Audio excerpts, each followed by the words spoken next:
Saya ini ketua FPI di sini. Laskar akan turun di sini 1000.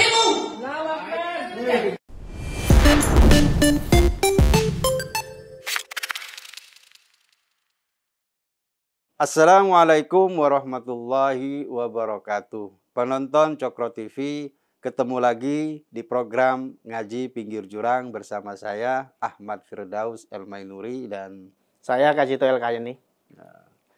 Gimana kabarnya, Mas? Alhamdulillah, baik Mas Firdaus. Oke. Mas, belakangan ini lagi ramai video dari seorang ASN ya di Parepare. Oh ya. Dia juga ketua FPI.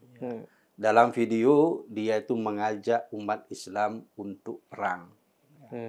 Jadi di Parepare itu ada pembangunan sekolah Kristen ya. Ada dua kelompok, ada yang mendukung dan ada yang menolak. Nah, salah satunya yang menolak ini ASN bernama Fahri Nusantara. Dia bersama kelompoknya bahkan ingin perang dengan umat Kristen di sana. Ya. Dan Fahri ini mengatakan kalau dia sudah punya pasukan dan siap untuk berperang dan dia siap untuk memimpin perang itu. Nah, gimana nih Mas Kajito? Ya, ini memang sebuah fenomena ya. Sebenarnya nggak hanya Fahri, ada beberapa orang di beberapa tempat sama kan, seperti pelarangan wihara, gitu kan. Pelarangan gereja di mana itu ada juga. Itu ada banyak lah kalau kita petakan itu di waktu dekat ini aja, apalagi yang tempo hari gitu, ada banyak banget. Dan ini sebenarnya akarnya itu kesalahpahaman sebenarnya. Yang pertama rasa takut mungkin ya. Yeah. Ada banyak lah isu yang mengatakan ini umat ini akan merebut umat saya. Kan begini, Mas. Jadi ada kekhawatiran ya dari kelompok mereka ini bahwa kelompok umat Islam konservatif. Ya, kelompok konservatif atau kelompok radikal ini dari kelompoknya Fahri ini ya. Jadi bahwa umat Islam itu berada di ancaman yang serius. Ya, mereka ini umat non-Muslim ingin menghancurkan Islam. Ya, karena itu kelompok ini harus mempertahankan, harus berjihad gitu loh untuk mempertahankan. Ya, itu karena mereka mungkin mengaitkan dengan isu seperti kristenisasi gitu ya. Menukar agama dengan Indomie. Nah, kayak gitu kan dulu. Rame itu. Artinya saya nggak habis pikir sama orang-orang ini ya. Kalau agama-agama yang belakangan ya seperti Islam dan Kristen itu kan sebenarnya sudah ada doktrin untuk dakwah macam itu. Kalau Buddha nggak ada. Tapi ada ini Mas, informasi salah satunya yang diucapkan oleh Ustadz Alfian Tanjung. Jadi bahwa memang Dewan Gereja itu ingin mengkristenkan Indonesia. Jadi memang pada tahun sekitar 1950 sampai 60-an itu, jadi dikabarkan bahwa gereja itu ingin mengkristenkan Indonesia. Ya kan balik lagi ya seperti yang sampaikan tadi yang soal dakwah tadi masing-masing agama, khususnya yang agama kemudian seperti Kristen dan Islam ya. Itu kan sudah ada doktrin dakwah masing-masing punya gitu loh. Kristen juga ada, Islam juga ada. Sayangnya kalau di Islam itu yang didakwahi sama orang Islam gitu loh, yang sudah Muslim dikafir-kafirkan, disesat-sesatkan.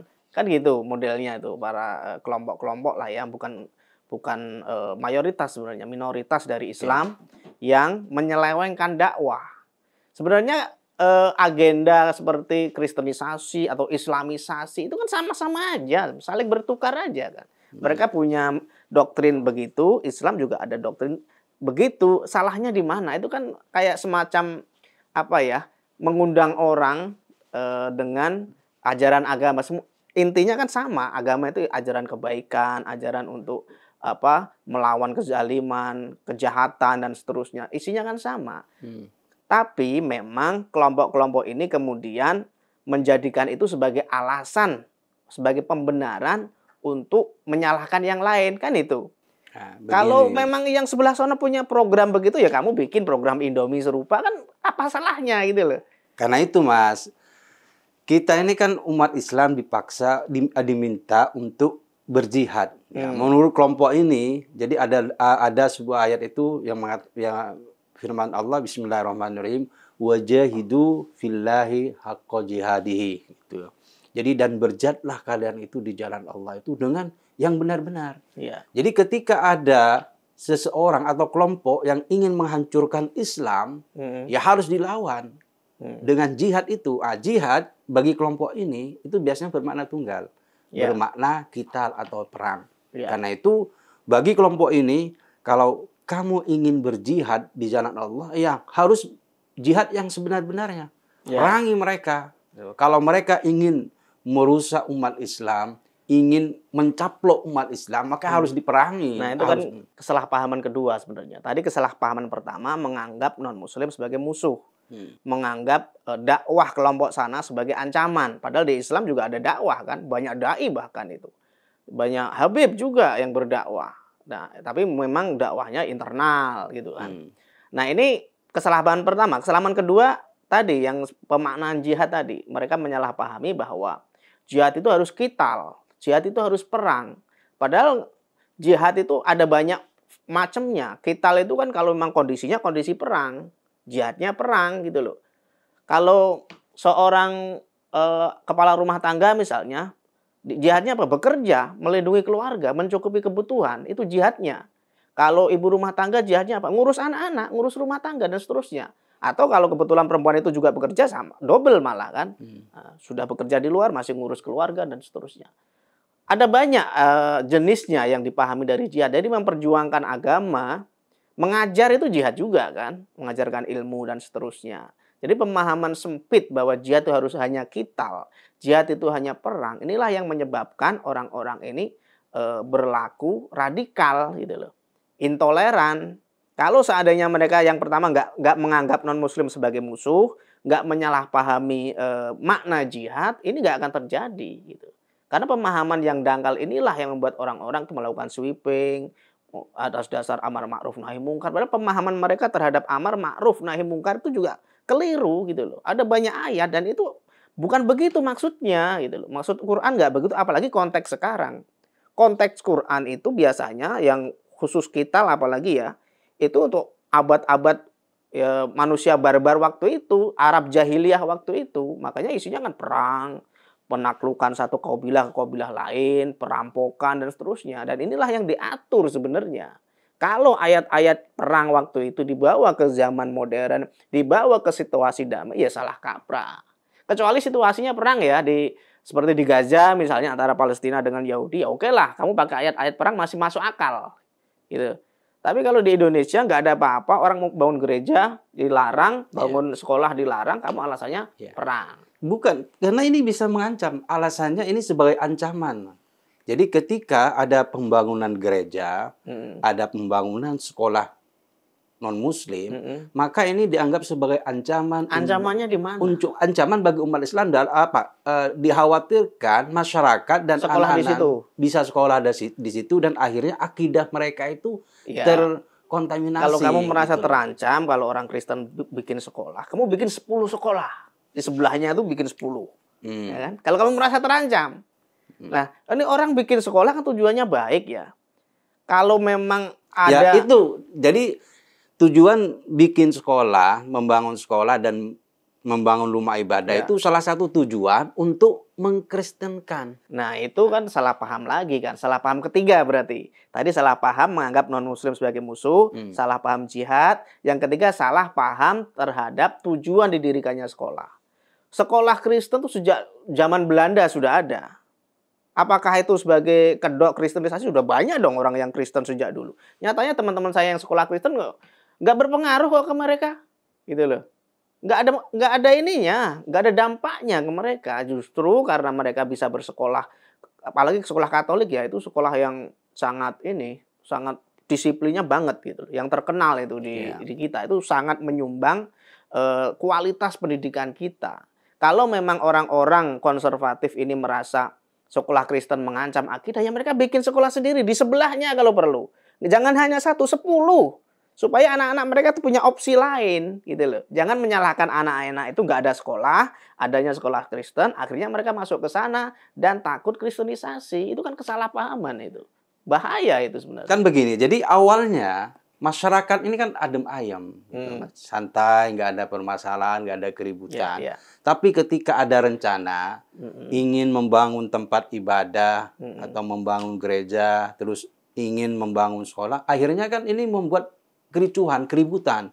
Yang awalnya masyarakat itu santai, adem, ayam gitu loh. Akhirnya ketika ada rencana pembangunan rumah ibadah dan sekolah itu akhirnya ini menjadi ricuh, menjadi ribut. Akhirnya ini menyebabkan membuat situasi dan kondisi di masyarakat itu tidak aman. Yang membuat ricuh itu kan segelintir orang sebenarnya. Mayoritas tetap adem-adem aja kok, nggak ada masalah kok. Kalau kita survei pun di antara mereka ya kalaupun ada beberapa orang yang berat ya terhadap sekolah itu karena ada intervensi dari tokoh-tokoh agama yang menyebarkan provokasi sebelumnya gitu loh. Kan banyak itu yang beredar di YouTube di mana-mana tokoh-tokoh agama yang membuat umat itu cemas, membuat umat itu takut. Ya ini yang kekeliruan dakwah tadi. Kalau orang non muslim dakwah dicurigai. Sementara orang Islam di dakwahnya nggak jelas, isinya provokasi, isinya takbir, ngapain kamu lu? Orang dakwah kok ngisinya ngajak perang gitu. Mestinya kan adem pengajaran untuk memperkuat keimanan, untuk memperluas wawasan, biar berpikirnya canggih, logikanya oke. Jadi Islam tuh nggak mandek di zaman abad pertengahan gitu loh. Islam itu tetap jalan, berinovasi, berkembang, cara berpikirnya lapang, luas dan seterusnya. Itu yang harusnya jadi tugas para dai, tugas para ulama, bukan hanya memprovokasi umat, memberikan kecemasan kepada umat. Akhirnya itu yang terjadi di Parepare itu. Sebagiannya kan itu karena si siapa tadi Fahri itu kan FPI juga kan. Nah, kita kan tahu gayanya Rizie kayak apa gitu. Jadi sudah nggak heran, tapi akar dari ini adalah kecemasan, kekhawatiran yang dikobarkan oleh segelintir orang. Akhirnya masyarakat yang nggak paham, yang nggak tahu boro-boro soal tafsir dan sebagainya. Mereka yang bahkan untuk memaknai jihad, amar ma'ruf nahi mungkar itu apa sih? Itu nggak paham secara mendetil. Dan ternyata kan memang yang lumayan banyak dikenal di masyarakat, jihad itu ya lebih sering dimaknai perang. Ternyata kan seperti itu, Mas. Ya itu kan karena pemaknaan ayat yang salah kan. Kan ada tuh beberapa ayat yang bisa dikutip ya, yang mengindikasikan perang. Itu ada banyak hal yang harus dikupas dulu. Makanya kan para dai itu kan kadang-kadang asal kutip. Ayat Qital dimasukkan kepada pemahaman jihad secara umum. Ya kacau balau lah. Itu loh. Dan ini yang sebenarnya ayat itu sendiri harus dijelaskan ya. Per kata bahkan. Oh, ini maksudnya apa sih? Misalnya kan ada itu hadis tuh. Inna Rasulullah sallallahu alaihi wasallam qala umirtu an uqatilan nas hatta yashhadu an la ilaha illallah. Jadi hadis ini diriwayatkan oleh Ibnu Umar radhiyallahu anhu. Rasulullah berkata, umirtu an uqatilan nas. Saya tuh diutus, saya diperintah untuk membunuh manusia hatta yashhadu, sampai mereka itu membaca syahadat. Allah ilaha illallah wa anna Muhammadar Rasulullah. Jadi sampai umat Islam itu, sama umat yang di situ ya, di masyarakat itu diperangi tadi. Ya, jadi Rasulullah itu diperintahkan untuk memerangi, ya, bahkan uqatil, membunuh, ya, sampai mereka itu ya membaca syahadat istilahnya. Memang hadis ini ya itu sering dikutip banyak orang ya. Tapi rata-rata yang ngutip itu bukan dari kalangan Nahdliyin atau Muhammadiyah lah katakan begitu ya, itu kelompok-kelompok konservatif tadi. Dan mereka memang serampangan memaknai hadis tersebut. Itu hadis sahih ya memang. Tapi konteksnya yang pertama, yang ingin saya soroti dari hadis tadi itu konteksnya. Kemudian pemaknaan katanya, ada beberapa kata yang perlu kita garis bawahi. Kemudian asbabul wurudnya. Kenapa sih kejadian itu kok sampai begitu? Kenapa sih Rasul sampai mengobarkan peperangan ya waktu itu ya? Itu apa saja? Siapa sih yang mau diperangi? Masa seluruh umat manusia kan nggak masuk akal itu. Jadi kalau ini saya mengutip dari tafsir Tobari ya, Imam Tobari ya. Itu akan beliau tafsir At-Tabari itu, Imam Tobari itu kan ada banyak riwayat sahabat gitu ya, qaul gitu. Nah, ini ada sebuah qaul ya, perkataan dari Ad-Dhahhak ya, di sini saya kutip berkaitan dengan sebenarnya antitesis kalau kita pahami secara pendek ya. Tapi sebenarnya bukan antitesis. Ini nyambung. Iya. Karena kan sebenarnya ada juga kan ayat Al-Qur'an itu Al-Baqarah ayat 190. Ya. Bismillahirrahmanirrahim. Wa qatilu fi sabilillahi alladzina yuqatilunakum wa la ta'tadu. Ya. Innallaha la yuhibbul mu'tadin. Betul. Ini ayat pertama. Ini sudah jelas-jelas di sini tersurat ya kata qatil. Ya. Ya. Bukan jihad di sini. Ya. Jadi kalau jihad itu dimaknai sebagai perang, ini sudah jelas ini, Mas. Ya. Qatil. Jadi pembunuhan, peperangan. Kemudian yang kedua ada surat At-Taubah ayat 5. Bismillahirrahmanirrahim. Fa idzan salakhal ashhurul hurum faqtulul musyrikina haitsu wajadtumuhum wa khudhuhum wa suruhum wa qudu lahum kullam marsad.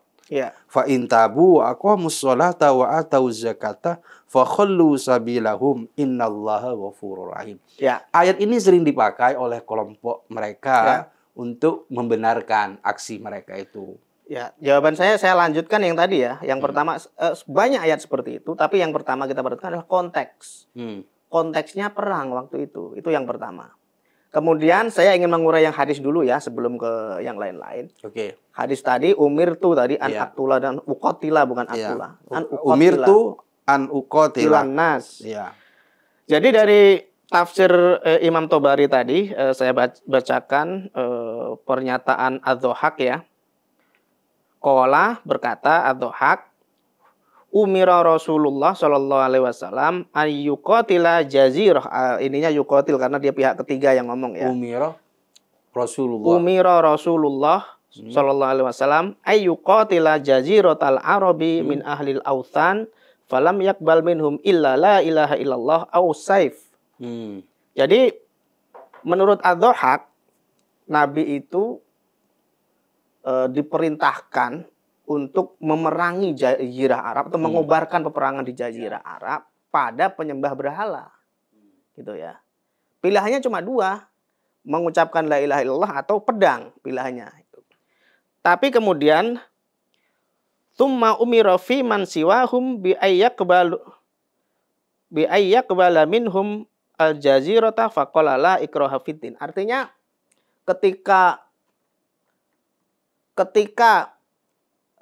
perintah yang sama diterapkan kepada non-muslim yang ahli kitab, Nasrani, Yahudi, termasuk Majusi di sini. Kalau di qaul-qaul yang lain itu ada Majusi juga. Itu ayat tadi yang perang tadi umir tuli an uqatila dan sebagainya, terus tadi yang perang untuk menyerang ini itu diganti dengan la ikraha fiddin, tidak ada paksaan untuk memeluk agama. Artinya bahwa yang diperangi Rasul itu adalah orang yang memerangi umat Islam. Ini yang harus digarisbawahi ya. Dan itu penyembah berhala yang ada di Arab. Jadi yang kelompok Yahudi, Nasrani waktu itu ya, waktu qaul ini muncul, itu tidak, karena mereka ini termasuk dhimmi gitu. Mereka membayar pajak juga. Ini yang justru oleh Nabi barang siapa yang menyerang orang zimmi itu seperti menyerang aku. Nah, kan gitu ininya. Ada sebagian hadis yang bilang begitu. Artinya bahwa ayat-ayat qital, ayat-ayat perang itu konteksnya begitu. Yang diperangi siapa? Penyembah berhala, Quraisy, Mekah, dan seterusnya. Di Madinah nanti lain lagi kasusnya ya.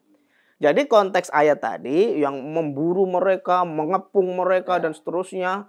Itu semua konteksnya itu. Tidak bisa dipakai untuk non-muslim yang ahli kitab, Yahudi, Nasrani, bahkan Majusi ya. Kecuali nanti ada lagi memang ayat-ayat tadi sebagian.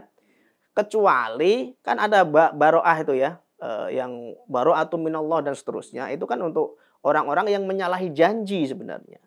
Jadi mereka dulu yang mengingkari janji baru terjadi peperangan.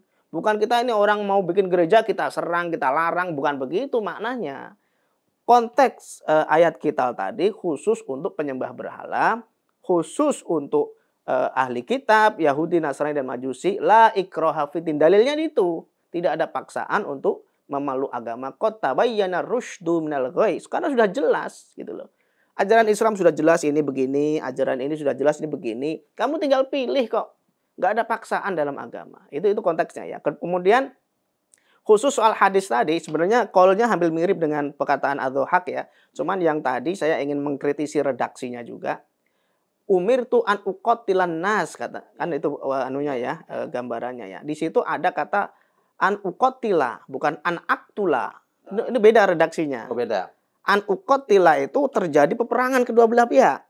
Saling ya. Saling perang. Saling. Jadi aku diserang dulu nih, ya udah kita perang gitu. Kalau an aktula, aku ingin membunuhmu misalnya, atau aku ingin memerangimu, itu sepihak. Jadi kalau ukotil itu dalam keadaan perang. Dalam keadaan perang dan terjadi dua belah pihak saling perang, saling ya. serang. Kalau satu pihak diem-diem aja bikin sekolah, lu hubungannya apa diserang gitu loh? Hubungannya apa ayat ini dengan ayat Qital gitu? Gak ada hubungannya.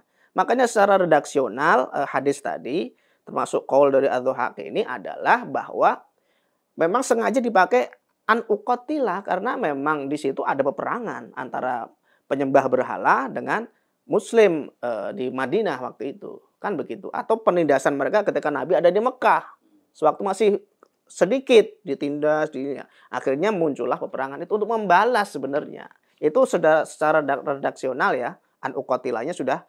Ini banyak orang yang nggak memahami ini. Jadi ada dua kelompok yang saling bertikai. Yang kedua adalah an-nas. Seolah-olah kan kalau umirtu an uqatilan nas, manusia. Mau kecil, gede, seolah-olah begitu. Padahal nggak gitu. Bahasa Arab itu kan sangat luas ya. An-nas itu bisa satu orang. Dalam satu ayat tuh an-nas dimaksud Nabi misalnya. Ada satu ayat, saya persisnya lupa bahwa yang dimaksud di an-nas itu satu orang. Ada yang sekelompok orang dari orang Islam sendiri. Ada yang sekelompok orang dari non-Islam sendiri. Seperti orang musyrik tadi ya, yang dikedaki hadis ini. Uqatilan nas itu sekelompok orang dari orang penyembah berhala yang memusuhi Islam waktu itu, gitu loh. Jadi secara redaksional saja, hadis ini bukan bermaksud kamu akan menjajah dunia, menundukkan, enggak ada itu. Karena selama orang bayar pajak, ya orang Islam zakat, orang non Muslim pajak, selesai. Semua untuk negara akhirnya gitu loh. Dan kemudian yang juga bermasalah itu asbabul wurudnya juga. Tadi sudah saya sebut di depan tadi bahwa konteksnya itu perang, Muslim diserang dulu baru membalas. Bukan orang udah adem-adem sudah bikin perjanjian dengan Muhammad. Muhammad kita janji aja lah, kita nggak saling serang, kita dagang baik-baik. Nggak akan diserang. Damai. Misalnya Yahudi kan banyak sukunya juga kan. Nasrani juga banyak sukunya juga kan. Nggak ada masalah gitu. Masalah ketika Muslim diserang, membalas, turunlah ayat-ayat Qital itu. Jadi konteksnya semua begitu. Makanya orang-orang yang mengutip ayat Qital tapi nggak paham, terus dimaknai Qital itu sebagai jihad, ya kayak begini muncul sosok seperti Alfian Tanjung, Fahri, Nusantara, ada banyak yang dulu-dulu tuh nggak tahu sekarang kok nggak pernah muncul lagi orangnya. Karena begini juga Mas.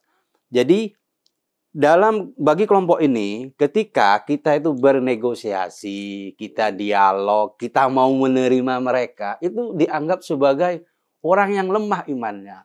Orang yang tidak serius mencintai Islam. Ya karena tadi itu wajahidu fillahi, wajahidu fillahi haqqa jihadi.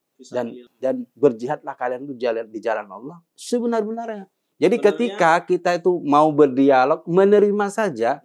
Jadi ketika kita menerima adanya pembangunan rumah ibadah, menerima pembangunan sekolah Kristen, maka itu dianggap iman kita ini lemah, nggak mau berjuang demi agama Allah. Itu salah satu kesalahpahaman yang lain sebenarnya. Tapi seperti ayat yang Anda kutip tadi, haqqo jihadi itu maknanya apa tuh? Banyak orang juga nggak paham. Haqqo jihadi itu seperti awwala marrah tafsirannya ya, seperti dulu waktu pertama kamu berjihad, berjuang gitu loh. Maksudnya nggak dicampur riya, nggak dicampur sujaah, sok kuat. Ya, itu seperti itu. Ya. Karena kan yang di video itu Fahri Hamzah itu bilang bahwa dia tuh sekali telepon ada 1.000 laskar yang siap berperang. Bahkan saya sendiri untuk siap untuk ini yang nggak dapat pahala jihad karena dia pakai sajaah, sok jagoan, perangnya sok hebat. Ini gua nih di medan perang kayak singa, gitu kan? Udah hawa nafsu atau ria. Nih kalau nggak ada gua nih perang nih kalah kita. Nah itu yang jihad yang salah. Makanya haqqo jihad itu baliknya ke situ. Bukan jihad yang dimaksud berani bener. Berani saja perang gitu, perangin gitu, bukan. Jadi yang diberi hakko jihadi maksudnya ya kamu sebenar-benar yang tulus, ikhlas. Jihad itu karena kamu membalas. Kamu menyerang orang karena kamu diserang, kamu mempertahankan kehidupanmu. Kalau aku nggak berjuang mati dong. Selesai Islam ini. Gitu kan? Itu boleh. Hakko jihadi benar-benar berjuang atas nama Tuhan Allah gitu ya, bukan karena nafsu, saja'ah, sok-sok jagoan, sok-sok kebal ya, sok hebat.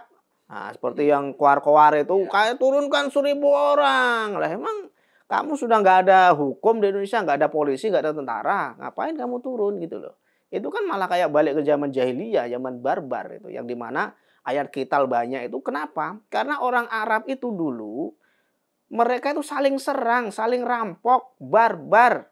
Umar sendiri punya anak perempuan dikubur hidup-hidup kok. Masyarakat yang begitu banal, barbar, buas, ngaturnya gimana gitu loh. Makanya hukum-hukum itu muncul untuk mengatur orang buas ini.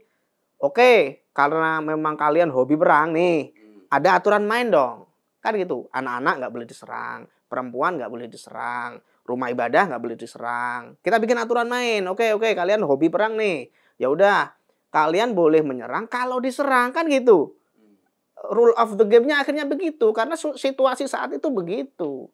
Tapi kalau negara yang damai kayak Indonesia, kamu bawa perang kayak si Fahri tadi ya salah kaprah. Berarti kembali lagi ke jahiliyah, kebodohan, barbar, ya. Bayangin orang saat itu bapaknya meninggal, punya istri 24 misalnya. Istrinya tuh diwarisi sama anaknya, kan gila itu. Nah, di zaman itulah ayat-ayat qital itu turun untuk memanusiakan manusia yang barbar tadi, yang otaknya nggak dipakai, anak perempuan malah dikubur, dan seterusnya. Ini yang diatur sebenarnya. Ketika konteks zaman berubah, amar ma'ruf ya harus disesuaikan. Bahkan kata jihad, amar ma'ruf, kalau kita kembalikan ke tafsir Quran yang sebenarnya, itu sudah melenceng orang-orang ini. Saya yakin ke orang-orang kayak Fahri itu nggak paham, nggak pernah baca kitab tafsir juga mungkin, ya. Jadi makanya muncul pernyataan-pernyataan yang bahkan berseberangan dengan apa yang diperintahkan oleh agama, oleh Nabi gitu loh. Banyak sekali contoh-contohnya itu, makanya yang kayak amar ma'ruf, nahi mungkar itu apa sih? Nahyu mungkar itu ya menolak orang-orang yang orang musyrik yang menyerang Nabi, yang mendustakan Nabi. Tafsirannya begitu di Quran. Saya cek beberapa ayat begitu. Artinya bahwa yang dipahami orang-orang saat ini, bahkan di zaman jadul, penafsiran jadul kan kita pakai ini, yang di tahun orang masih badui, barbar, masih mengelana di padang pasir, siapa yang punya pedang paling tajam, dia yang paling jagoan, yang bisa menguasai ternak, perempuan banyak, kan itu dulu. Itu yang dipakai zaman itu gitu. Itu tapi kan tafsir harus dikembangkan sesuai konteks zaman. Misalnya amar ma'ruf nahi mungkar, konteksnya apa sekarang? Kemungkaran yang berdampak luas ke masyarakat, korupsi. Misalnya menjual beli anak janin atau anak di bawah umur. Nah, kayak gitu, kemungkaran yang berdampak sangat luas ke masyarakat, inilah yang dibawa ke konteks sekarang. Kalaupun mau diterapkan sesuai dengan definisi Quran, nggak apa-apa, silahkan. Tapi harus pas, harus pasti. Ini tafsir aja nggak ngerti, hadis aja nggak paham maknanya, terus asal dicomot aja dipakai, ya berantakan semuanya. Akhirnya negara seolah-olah nggak ada hukum, nggak ada aparat. Nah, satu lagi itu yang sering dilupakan oleh FPI zaman dulu kan itu. Seolah-olah orang kalau sudah berjihad atau menegakkan amar ma'ruf nahi mungkar, yang itu ada hadisnya itu, fal yughayyirhu biyadai. Man ra'a minkum munkaron fal yughayyir biyadihi illam yastati fa bilisanihi fa illam yastati fa biqalbihi wa dzalika aful iman. Jadi kalau melihat kemungkaran harus dirubah. Nah, ini yang seolah-olah negara tuh nggak ada di situ. Kalau konteksnya Arab jahiliyah, oke lah, saya paham. Nggak ada hukum saat itu kok. Yang paling kuat, pedangnya paling tajam, dia yang menangan, oke, pakai hukum itu. Tapi hadis itu juga harus ditafsiri. Yang menggunakan tangan di sana siapa? Pemerintah dong. Aparat. Aparat ya. Fal yughayyirhu biyadihi itu maksudnya aparat yang berperan di sana. Jangan milisi, jangan FPI, jangan siapapun itu, jangan HTI atau siapapun itulah. Jadi kayak sweeping Nggak boleh. Ini kan negara hukum. Oh. Jadi harus aparat yang turun ke bawah. Misalnya ada yang menyalahi, ada perjudian, misalnya gitu kan. Bukan FPI bawa pentungan, ayo kamu bubar. Nggak boleh dong. Kamu sipil. Nggak boleh melawan sipil. Kamu lapor ke Pak. Ada yang melanggar undang-undang tuh, pakai judi di pinggir jalan. Grebek. Ada yang pakai narkoba, Pak. Lapor, grebek. Polisi, aparat yang terjun. Kan gitu. Bukannya milisi saya terjunkan 1.000 orang ke Pare-Pare, kita bikin Pare-Pare kayak Poso. Nah, itu kelewatan. Dan itu orang yang nggak paham konteks. Kemudian yang bilisani yang mengubah dengan lisan, ucapan, ulama dong. Orang-orang yang berilmu. Ini kan orang berilmu juga. Ya sih, kita harus menguji karena kita belum teruji kan. Dia mengatakan dirinya ustadz, diuji dulu. Lulus Karena nggak? dia dikenal ustadz di kampungnya. Ustadz bisa ceramah doang, imam masjid atau imam musola, ustadz. Atau bisa belajar dikit-dikit bahasa Arab jadi ustadz. Gitu kan. Belum tentu ustadz yang di sini yang paham fikih, paham syariat, belajar benar-benar dan punya pertimbangan kebijaksanaan, bukan asal. Kan dulu saya ingat waktu di pesantren baru-baru itu semua disalahin. Ini salah orang-orang ini gitu kan. Kita baru belajar pesantren 6 bulan ini, baca fikih itu kan yang dasar-dasar, ini haram, ini haram. Teman saya juga gitu waktu itu. Karena pemahaman agamanya masih cetek, masih dikit. Orang harus punya kebijaksanaan. Oh, ternyata hukumnya begini, ada pendapat begini, ada pendapat begini, silakan dipilih. Akhirnya kan gitu yang bijaksana. Bukan main putus, main ketok, akhirnya berantakan semuanya. Kemudian ada yang habi kolbi. Nah, ini yang sipil tadi masyarakat. Anda punya tetangga, maksiat misalnya.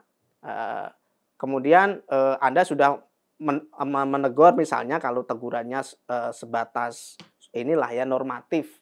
Bukan maki-maki, wah itu sudah apalagi menggerebek itu nggak boleh. Dan mengancam gitu ya. Nah, iya, artinya bahwa ada tingkatan posisi orang-orang yang bisa diterapkan, bukan hanya semua itu gebiah-uyah ya kalau orang bilang Jawa, semua dipukul rata. Jadi kalau ada diskotik sweeping gitu kan, ujung-ujungnya minta uang keamanan gitu.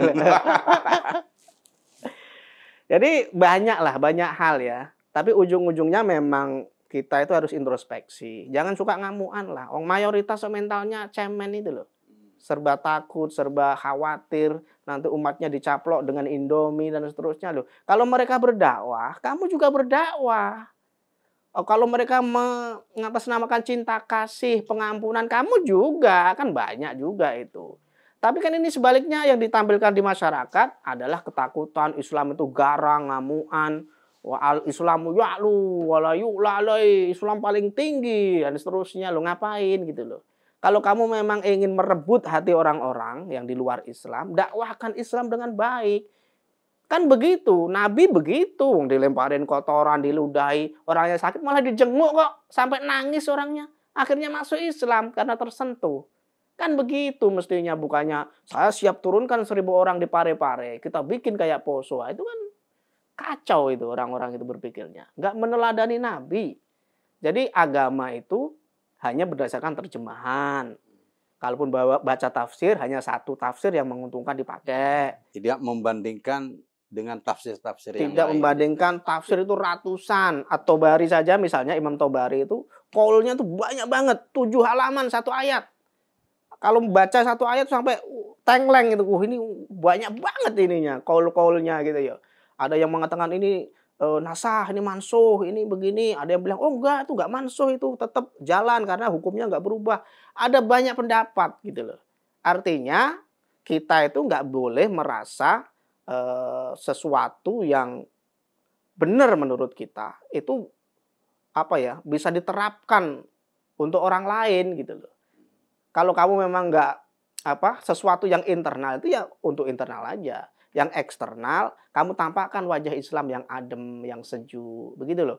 Doktrin-doktrin internal tentang Islam, tentang amar ma'ruf nahi mungkar, jihad dan sebagainya, itu kan harus diinternalisasi dulu. Setelah diinternalisasi, di dalam baru eksternalisasi. Keluar, gitu loh. Itu yang mestinya dilakukan oleh masyarakat kita. Umat Islam, terutama oleh pemuka agama. Ustadz-ustadz itu loh, jangan suka provokatif. Berikan ajaran yang adem, ajakan yang sejuk. jangan memancing-mancing umat. Akhirnya kan kebenciannya muncul, rasa takutnya muncul, inferiornya muncul. Itu gara-gara fatwa-fatwa atau provokasi-provokasi yang tidak semestinya. Dan ini yang kita sayangkan ya, yang terjadi. Itu Mas. Oke. Wah, diskusi menarik ini Mas Kajito. Terima kasih waktunya Mas Kajito. Siap, sama-sama. Ya. Terima kasih penonton Cokro TV. Kita berjumpa kembali di ngaji pinggir jurang berikutnya.